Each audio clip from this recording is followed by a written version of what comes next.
Movie trope that I will always throw tomatoes for no matter the circumstance is the one in horror movies where there's a group of characters who are getting chased down, straight up ambushed by a monster or an extraterrestrial or a murder or something. Point is, somebody is chasing these blockheaded buffoons with a fucking axe, talking about fee, fi, fo, fum, or say they're supernatural and they're fucking running at them at supersonic speed like the Flash. But regardless of the details, these filthy mouth-breathing commoners are being hunted by a whole ass demon, so naturally they're running for their lives, but then for some reason, one of these morons trips.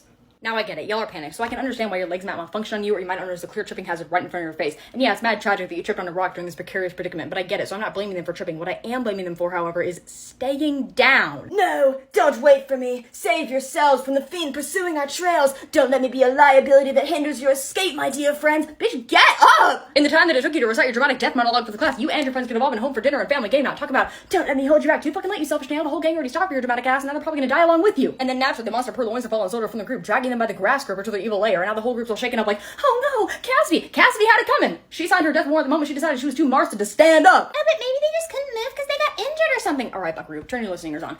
Tripping on a rock or a stick at surface level ground can only inflict a certain degree of injury on the body. The worst that can happen is like a sprained ankle or something, but you are running from a malevolent, wicked, dastardly devil who has only nefarious intentions. You have two options. Either run on a sprained ankle or fucking perish. Pick your poison, I suppose, you idle imbecile, and every single time they choose death! And the movie's always trying to cast us into thinking this is the most devastating tragedy ever. Like, personally, I'm not lugubrious of the simpleton's demise. I'm pissed off. My honest reaction.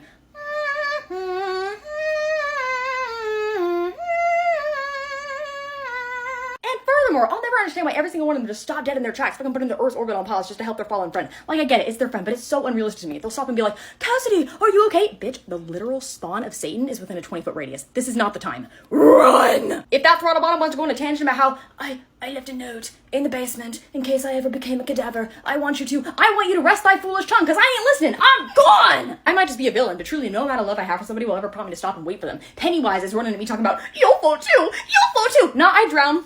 I'll gladly drown in grief and Tosca from the loss of my dearest friend who fell into the hands of the dancing clown, because at least I'm still alive! All these virtuous, morally good, noble, righteous, principled pig parts would undoubtedly stop for their loved one. Couldn't be me, though, because my heart is filled to the brim with malice and poison, so you expect me to keep running for my goddamn life and hope that the person who trips, take the fucking hint, and gets up, since I've made it abundantly clear that my ears are in fact out of battery and I will not be listening to any of their malarkey. The most I'm gonna do for them is yell, get your ass up! To try and strike some indomitable human spirit into those limbs of theirs, because I gotta put me first! Because if you want to stay down, then that's your choice. Ain't nothing I can do. Tick tock, watch the clock, time won't wait for you, chop chop, you might have tripped on that big rock, but I'm out this bitch, no way I'll stop! And I get it, somebody in the beginning needs to die in order to stimulate some kind of incorrigible thirst for vengeance in the main character's hearts, like, Cassidy was our best friend, we have to avenge her and defeat the monster that slaughtered her! And then the entire group collectively agrees. Mind you, these are like high school students, right? They got biology homework due at 11:59 tonight and they just got chased down by a beast, but now they want to investigate the crime?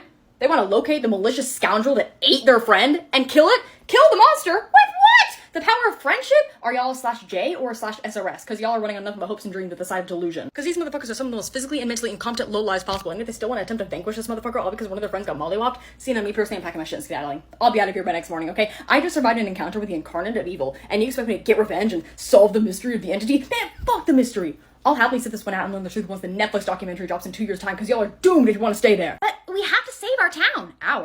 Our town?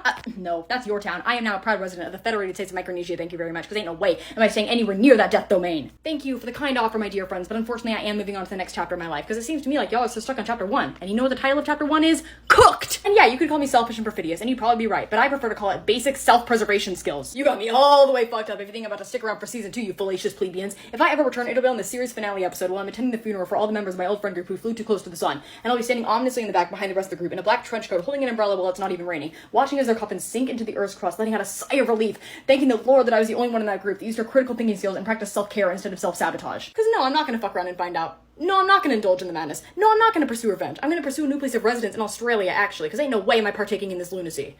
Absolutely preposterous notion. I hate this trope.